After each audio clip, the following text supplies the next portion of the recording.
Привет, ребята, с вами Анатолий Жарпарком. Сегодня расскажем про новые отличные печки для бани фирмы Костер новый. Ну что, поехали. Здравствуйте, рад приветствовать вас. Хотел бы вам представить новый продукт на рынке банного оборудования. Это печь «Костер».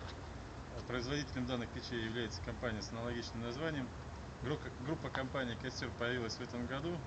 Основной костяк сотрудников – это бывшие люди, которые работали в Теплодаре, по разным причинам оттуда ушедшие, но тем не менее сохранившие любовь и желание работать в сегменте рынка банного оборудования.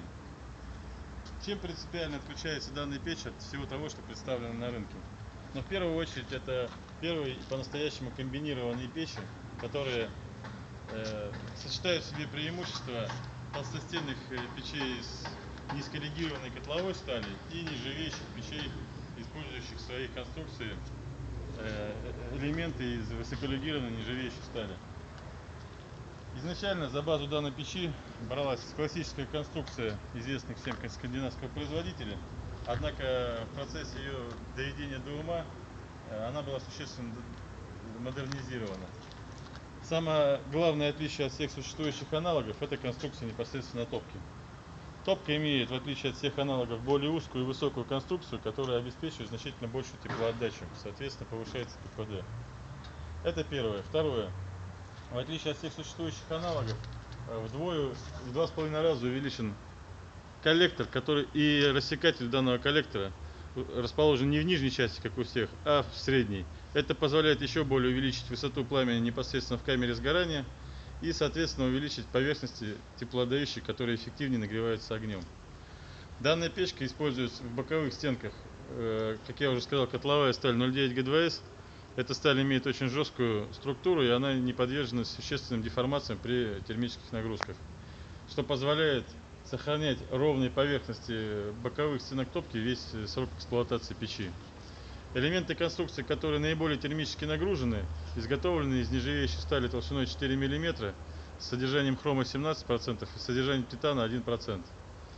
Также аналогичной сталью футирована задняя стенка, которая также испытывает серьезные термические перегрузки.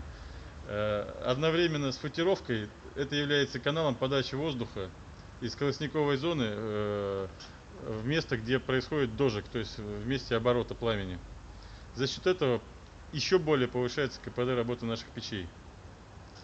Хотелось бы обратить внимание на парообразующую поверхность, которая изготовлена из стали с содержанием хрома 17%, как я уже сказал, и титана. Данный элемент конструкции, Вот она. данный элемент конструкции на самом деле в процессе эксплуатации интенсивной раскаляется до свечения уже через 15 минут после затапливания печи. Так как это нержавейка почти пищевая, попадая на нее, вода испаряется в мелкую фракцию пара, обеспечивая очень комфортный и легкий пар, практически не в ограниченном количестве. Данная конструкция на самом деле достаточно удачна еще и тем, что сама по себе печка имеет высокую динамику нагрева воздуха за счет очень больших поверхностей конвекционно-образующих. Сейчас мы это покажем. Передние и задние стенки, а также боковые стенки являются отличными теплоотдающими поверхностями, создающими мощные конвекционные потоки. Для того, чтобы обеспечить безопасность и отсутствие перегрева внешнего конвектора, как мы видим, установлен промежуточный защитный экран-конвектор, который направляет более мощные и жесткие конвекционные потоки вверх, а более мягкие выходят наружу через боковые отверстия. Рамка съемная, это сделано специально для того, чтобы обеспечить безопасность при транспортировке. Данная рамка, как мы видим, очень брутальная, вырезана из цельного куска железа, что позволяет в свою очередь гарантировать отсутствие каких бы то ни было деформаций при транспортировке. На сегодняшний день печки изготавливаются в двух базовых конструкциях топок, это 14 модель и 21. Отличие заключается в высоте, то есть габарит по ширине и по глубине у них одинаковый, а в зависимости от мощности различается по высоте. 21 печка, соответственно, имеет более высокую топку, соответственно, больше поверхностей теплоотдающих, больше конвекционно-образующих поверхностей, соответственно, большую мощность. Далее печки отличаются по уровню отделки внешней конвектора. Это может быть скомбинированный окрашенный конвектор, либо конвектор комбинированной краской и нержавейкой. Печка может комплектоваться двумя типами дверок. Первый вариант — это стальная самоохлаждаемая дверка, выполненная из конструкционной стали, имеющая конвекционные отверстия для того, чтобы самоохлаждаться. Либо это может быть печка с большим стеклом. Конструкция дверки имеет вертикальную компоновку и нисходящую верхнюю поверхность, за счет чего обзорность пламени во время эксплуатации печи достаточно хороша. Подобная конструкция обеспечивает сопоставимый с большими стеклами обзор, но при этом значительно снижает стоимость. Что бы еще хотел сказать? На сегодняшний день существует третья модификация. На базе 21 топки изготавливается сетка. Ее можно будет посмотреть отдельно. В данный момент она здесь не представлена, потому что находится в очень большом дефиците и продается практически со стапеля. Ну, в общем-то, от себя еще могу добавить то, что здесь перелить каменку достаточно тяжело, потому что здесь, если вы долили слишком много воды, вода протекает просто вниз свободно. Также лучше посмотреть нам, что представляет себя печка изнутри, ее каменка. Давайте чуть поднимем. То есть не каменка, а топка. Значит, вот он из нержавейки.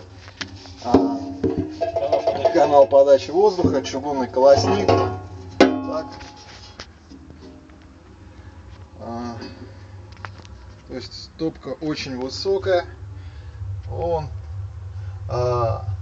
Стоят зубья отбойника. Все как положено. Ну, опять же, сварка очень грамотно сделана. Швы хорошие. И вот эта вот штучка, через нее идет дождик воздуха, что позволяет каменке достаточно быстро нагреваться очень сильно. Вот.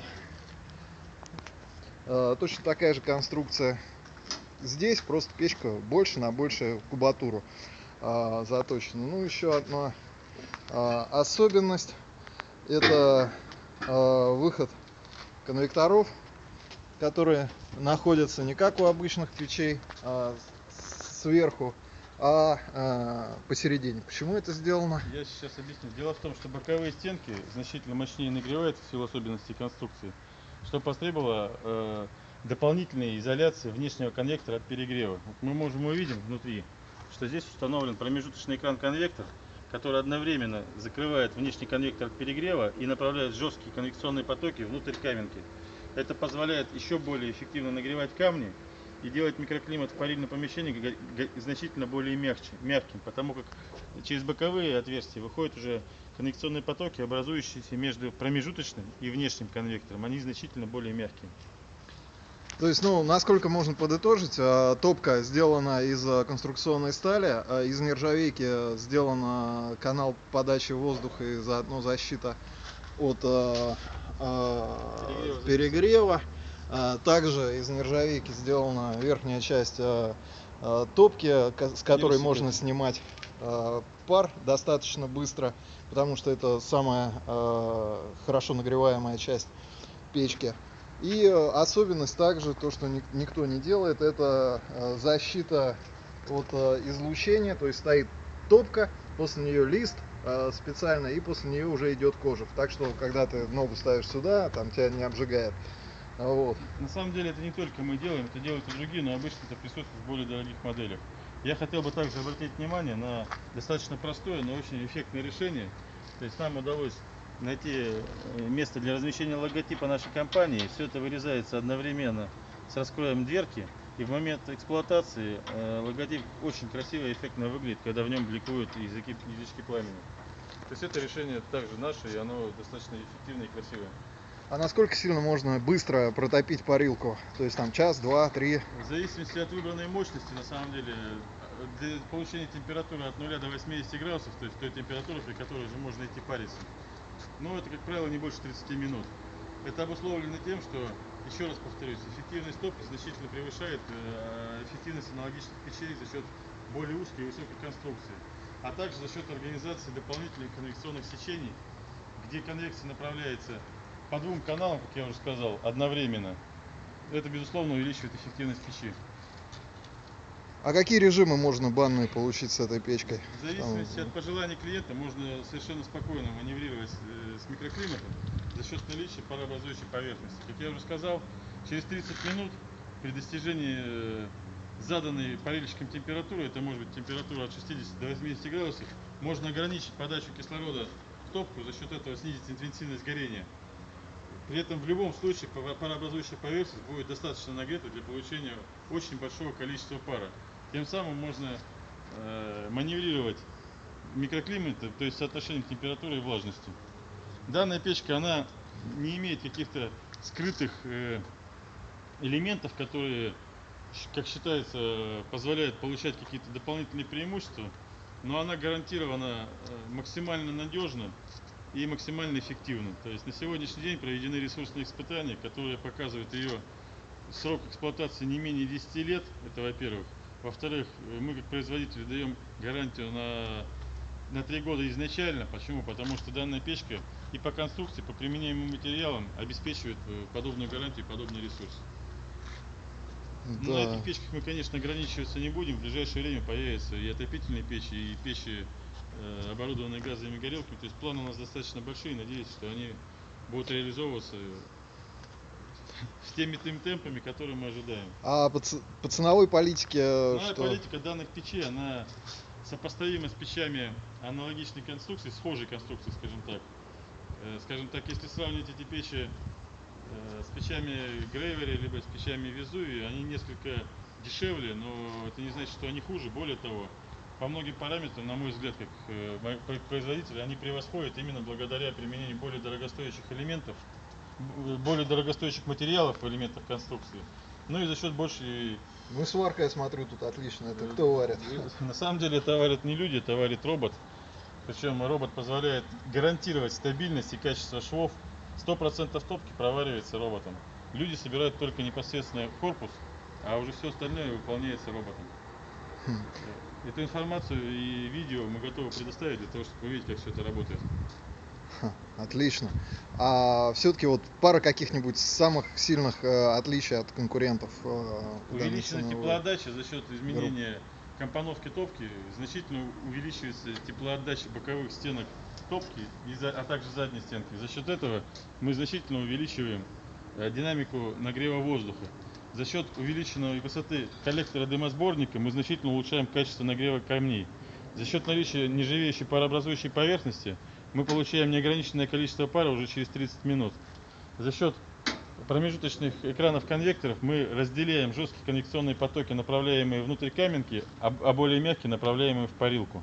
Ну и, собственно говоря, применение более дорогостоящих и более толстого металла, как на боковых стенках, так и на верхних нержавеющих, позволяет обеспечивать значительно более продолжительный ресурс. Но это если коротко. Ну что, спасибо. Спасибо, рад был с вами пообщаться.